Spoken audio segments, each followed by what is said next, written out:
ব্রিজের ওপর দিয়ে ট্রাক চালানোর দাবিতে বিক্ষোভ কয়েকশো ট্রাক মালিকদের। অভিযোগ, বারবার আবেদন জানানো হয়েছে, দেওয়া হয়েছে আলাদা করে রাস্তা তৈরি করে নেওয়ার প্রস্তাব, তাতেও সম্মতি না হওয়ায় অবশেষে ব্রিজের ওপর শুয়ে পড়ে মোহনপুর অবরোধ ট্রাক ড্রাইভার ও মালিকদের।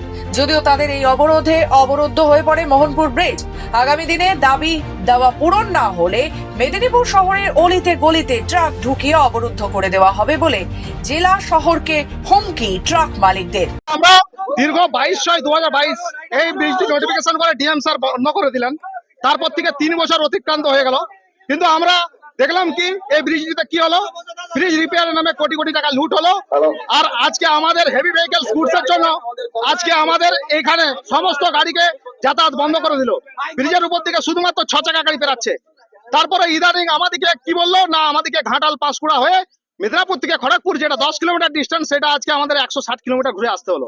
হঠাৎ করে সেই রাস্তাও আচমকা আমাদেরকে কোন রকম নির্দেশ আমাদেরকে না জানিয়ে আমাদেরকে অন্ধকারে রেখে আচমকা গত পরশুদিন ওইটাও বন্ধ করে দিল। সেখানে করে দিল কি 16 টন, মানে আপনার 6 চাকা গাড়িও সেখানে যাবে না।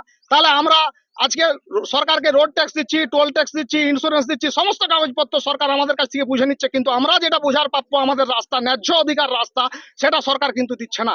মেদিনীপুরের সঙ্গে অপরদিকে খড়গপুর হয়ে কলকাতার মূল যোগাযোগ মাধ্যম বীরেন্দ্র সেতু, যাকে মোহনপুর ব্রিজ বলা হয়, কিন্তু বছর 3 ধরে এই ব্রিজের ওপর দিয়ে ছোট বড় গাড়ি সহ মারুতি ভ্যান, রিক্সা যাতায়াত করলেও বন্ধ বড় বড় ট্রাক। তার কারণ এই ব্রিজ দুর্বল ও নড়বড়ে। ব্রিজে ওঠার মুখে প্রশাসনের নির্দেশিকা জারি করা হয়েছে, যার ফলে জীবন জীবিকা নিয়ে সমস্যায় পড়েন ভারী ভারী যানবাহন ট্রাক চালকের মালিক সহ সেই পরিবহনের সঙ্গে যুক্ত কয়েক হাজার কর্মী।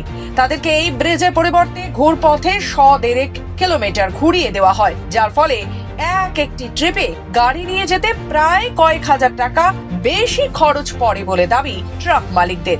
আজকে যেখানে 10 কিলোমিটার ডিস্টেন্স কলকাতা হয়ে আসলে সেটা 280 কিলোমিটার, যার ফলে আমাদের 14,000 টাকা তেল পড়ছে, 2,000 টাকা টোল, এছাড়াও আমাদের 3 দিন সময় লাগছে। এগুলো আমরা আর মানতে পারছি না। আজকে আমরা এখানে ট্রাক মালিকরা ঐক্যবদ্ধ হয়েছি, প্রশাসনকে আমরা আমাদের দৃষ্টি আকর্ষণ করছি। এরপর যদি প্রশাসন না শুনে, আমরা পরবর্তী ক্ষেত্রে আমাদের যত ট্রাক আছে হাজার হাজার ট্রাক নিয়ে ব্রিজ তো বন্ধ করবোই, এবং শহরের অলিতে গলিতে ট্রাক দাঁড় করে শহর অচল করে দেবো আমরা। গত 2022 সাল থেকে বন্ধ ভারী যান চলাচল এই ব্রিজের ওপর, যার ফলে জীবন জীবিকা নিয়ে দুর্বিষহ অবস্থায় পশ্চিম Medinipur district truck operators welfare association. পশ্চিম মেদিনীপুর থেকে নিজস্ব প্রতিনিধি রিপোর্ট, খবর বাংলা।